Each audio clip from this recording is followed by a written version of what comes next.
तो बच्चों फिर से लेके आ गए हैं आप लोगों के लिए बिहार बोर्ड मैट्रिक परीक्षा। ठीक है, बिहार बोर्ड मैट्रिक परीक्षा के लिए अर्थशास्त्र आप लोगों के लिए एकदम धांसू क्वेश्चन लेके आ गए हैं। अर्थशास्त्र का चैप्टर नंबर 2। ठीक है मेरे प्यारे बच्चों, चैप्टर नंबर 2 लेके आ गए हैं, राज्य एवं राष्ट्र की आय।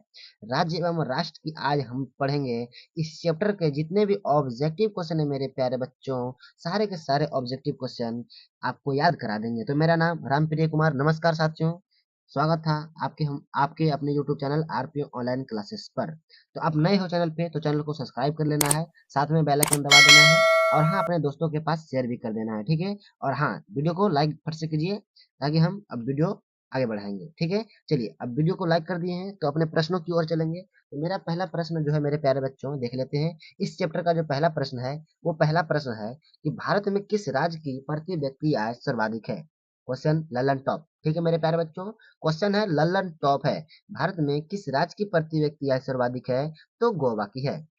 ठीक है, याद रहेगा भाई मेरे प्यारे बच्चों, गोवा। ठीक है दोस्तों, चलिए अगले प्रश्न है इस चैप्टर का कि भारत की राष्ट्रीय आय का सर्वप्रथम अनुमान किसने लगाया। यानी भारत की राष्ट्रीय आय का सर्वप्रथम अनुमान किसने लगाया था मेरे प्यारे बच्चों, दादा भाई नौरोजी ने लगाए थे। ठीक है, किसने लगाया था, दादा भाई नौरोजी ने लगाए थे। ठीक है, तो बहुत ही आसान तरीका से आपको सारे के सारे चैप्टर बाय चैप्टर का ऑब्जेक्टिव क्वेश्चन याद करा देंगे। ठीक है, ताकि आप लोगों को यहाँ से 2 या 3 मार्क्स का ऑब्जेक्टिव क्वेश्चन आ जाए एग्जाम में। ठीक है, यदि आप चैप्टर बाय चैप्टर याद कर लेते हैं तो आपको एग्जाम में कोई प्रकार का दिक्कत नहीं होगा। यदि आप अभी तक मेरा चैप्टर 1 अर्थशास्त्र का नहीं देखे हैं, वह वीडियो जाके देख सकते हैं। ठीक है, वहां भी आपको बहुत ही धांसू तरीका से आपको ऑब्जेक्टिव क्वेश्चन कराया गया है। ठीक है, तो अपने क्वेश्चन की ओर बढ़ेंगे। देखिए अगला क्वेश्चन है कि भारत में राष्ट्रीय आय की गणना कौन करता है। ठीक है, क्वेश्चन है बहुत ही तगड़ा है कि भारत में राष्ट्रीय आय की गणना कौन करता है। केंद्रीय सांख्यिकी संगठन कौन करता है, केंद्रीय सांख्यिकी संगठन करता है, इसका राष्ट्रीय आय का गणना करता है। ठीक है, चलिए हमारे रहन सहन के स्तर को प्रभावित करता है, कौन हमारे रहन सहन के स्तर को प्रभावित करता है मेरे प्यारे बच्चों, तो प्रति व्यक्ति आय जो करता है ये प्रभावित करता है। ठीक है, प्रति व्यक्ति आय प्रभावित करता है। ठीक है, चलिए बिना विलंब के हुए अपने प्रश्नों की अगली प्रश्न जो है वो क्वेश्चन भी बहुत ही लाजवाब प्रश्न है। इसको लगा लीजिएगा दोस्तों, वीवीआई क्वेश्चन। ठीक है, वीवीआई क्वेश्चन है, ये बहुत ही इंपॉर्टेंट प्रश्न है। चलिए भारत में वित्तीय वर्ष कहा जाता है। ठीक है, भारत में वित्तीय वर्ष कहा जाता है, तो भारत में वित्तीय वर्ष कब से कब तक कहा जाता है, तो 1 अप्रैल से लेके 31 मार्च तक कहा जाता है वित्तीय वर्ष।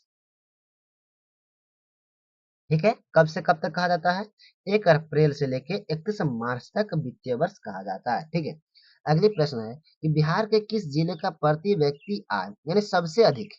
बिहार के किस जिले का प्रति व्यक्ति आय सबसे अधिक है, तो पटना है। ठीक है, कहाँ पे है, पटना में है। ठीक है, अगली प्रश्न, दादा भाई नौरोजी के सर्वप्रथम राष्ट्रीय आय का अनुमान कब लगाया था। दादा भाई नौरोजी ने सर्वप्रथम राष्ट्रीय आय का अनुमान कब लगाया था, तो 1868 ईस्वी में लगाया था। कब लगाया था, 1868 ईस्वी में लगाया था। ठीक है, अगली प्रश्न है कि प्रत्यक्ष कर के अंतर्गत निम्न में से किसे शामिल किया गया है। यानी प्रत्यक्ष कर के अंतर्गत किसे शामिल किया गया है, तो आयकर को शामिल किया गया है। ठीक है मेरे प्यारे बच्चों, आयकर को शामिल किया गया है।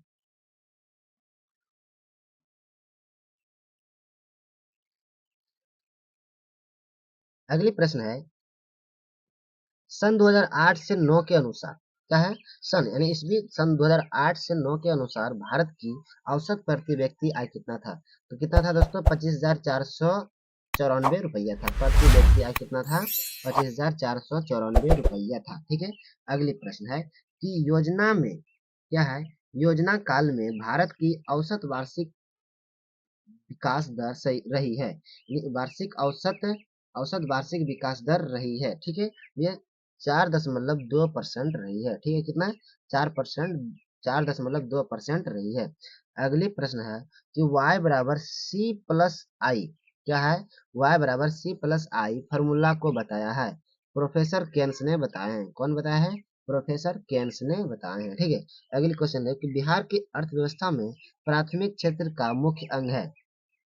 बिहार की अर्थव्यवस्था में प्राथमिक क्षेत्र का मुख्य अंग है, तो कृषि है। ठीक है, क्या है, कृषि है। ठीक है, अगले प्रश्न है कि बिहार में प्रति व्यक्ति, ठीक है मेरे प्यारे बच्चों, बिहार में प्रति व्यक्ति गरीबी रेखा में गुजर रही है। बिहार में प्रति व्यक्ति गरीबी रेखा में गुजर कर रही है, तो कितना प्रतिशत लोग हैं जो गरीबी रेखा के नीचे है। ठीक है, वो कितना है, 41.4%। कितना है मेरे प्यारे बच्चों, 41.4%। ठीक है, चलिए अगले प्रश्न है कि कार्यों के बदले, क्या है, कार्यों के बदले में जो परिश्रमिक मिलता है उसे कहते हैं आय। यदि आप काम करते हैं उसके बदले में आपको पैसा मिलता है, उसी को क्या बोलते हैं, आय बोलते हैं। ठीक है मेरे प्यारे बच्चों, अगली प्रश्न है कि बिहार में किस जिले की प्रति व्यक्ति आय सबसे कम है, यानी सबसे कम वहां पे कमाने जाइएगा तो वहां सबसे कम पैसा मिलता है, तो कहाँ पे मिलता है, शिवहर में। कौन सा जिला में, बिहार के शिवहर जिला में क्या है, प्रति व्यक्ति आय सबसे कम है। ठीक है, राष्ट्रीय गान का आयाम नहीं है, राष्ट्रीय गान गणना का आयाम नहीं, मेरे सॉरी दोस्तों, राष्ट्रीय गणना का आयाम नहीं है, तो मौद्रिक उत्पादन क्या है, मौद्रिक उत्पादन नहीं है। ठीक है, अगले प्रश्न है कि बिहार की आय में सर्वाधिक योगदान होता है, बिहार में सर्वाधिक योगदान होता है तो सेवा क्षेत्र से। ठीक है, कहाँ से होता है, सेवा क्षेत्र से होता है। ठीक है, ये वीडियो कैसा लगा दोस्तों वो कमेंट बॉक्स में बताना है आप लोगों को। ठीक है, ये वीडियो पसंद आया होगा तो सबसे पहले चैनल को कर लेना है दोस्तों सब्सक्राइब। ठीक है, साथ में बेल आइकन दबाना ना भूलें, ताकि आपको सोशल साइंस का एकदम बुक बाय बुक यानी चैप्टर बाय चैप्टर आपको एकदम क्वेश्चन इसी तरह ऑब्जेक्टिव एंड सब्जेक्टिव आते रहेगा। ठीक है, तो सबसे पहले आप तक पहुंचेगा। यदि आपको वीडियो पसंद आया तो अपने दोस्तों के पास शेयर कर दीजिए। ठीक है, मिलते हैं मेरे प्यारे बच्चों अगले क्लास में, चैप्टर नंबर 3 अर्थशास्त्र के चैप्टर नंबर 3 लेके आएंगे आप लोगों के लिए। तो आज के वीडियो में यहीं तक मिलते हैं।